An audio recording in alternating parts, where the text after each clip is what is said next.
പണ്ട് 2007 മമ്മൂക്കയ്ക്ക് ഇതുപോലത്തെ ഒരു പ്രശ്നമായിട്ടുണ്ട്. അതായത് ഈ പണ്ട് ഡിവൈഎഫ്ഐയുടെ ഒരു സമ്മേളനത്തിന്റെ ഇടയ്ക്ക് ഗുജറാത്ത് വംശീയ ഹത്യക്ക് ശേഷം നടന്ന ഡിവൈഎഫ്ഐയുടെ ചെന്നൈയിലെ അഖിലേന്ത്യാ സമ്മേളനമാണ്. ആ സമ്മേളനം ഉദ്ഘാടനം ചെയ്യാൻ വേണ്ടി വന്നത് ശ്രീ മമ്മൂട്ടിയാണ്.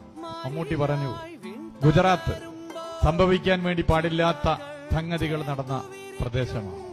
ഗുജറാത്ത് ഒരു നൊമ്പരമാണ്. പ്രതികരിക്കാൻ ആരുമില്ലാതെ പോയി. ഞാൻ ആഗ്രഹിച്ചു പോയി ഗുജറാത്തിൽ ഡിവൈഎഫ്ഐ ഉണ്ടായിരുന്നുവെങ്കിൽ. ഇത് മമ്മൂട്ടി പറഞ്ഞ കാര്യമാണ്. അപ്പം അവരന്ന് എന്ത് ചെയ്ത് പോസ്റ്ററുകൾ കരിയോരൊഴിക്കുകയും തിയേറ്ററിൽ അങ്ങനെ പ്രശ്നം ഉണ്ടാക്കുകയൊക്കെ ചെയ്തായിരുന്നു. പുള്ളി ഈ ഒരു കാര്യം നമ്മുടെ കഥ പറയുമ്പോൾ എന്ന് പറയുന്ന സിനിമയിൽ ഗുജറാത്ത് എന്ന് പറയുന്ന ഒരു സിനിമയിൽ അഭിനയിച്ചതിന് എന്റെ വീട് ഗുജറാത്ത് എന്ന സിനിമയിൽ അഭിനയിച്ചതിന്റെ പേരിൽ ചില ആളുകൾ എന്റെ വീട് ആക്രമിച്ചു. ഈ ഒരു സംഭവം പുള്ളിയോട് ഉദ്ദേശിച്ചേക്കുന്നത്, മെൻഷൻ ചെയ്തേക്കുന്നത്.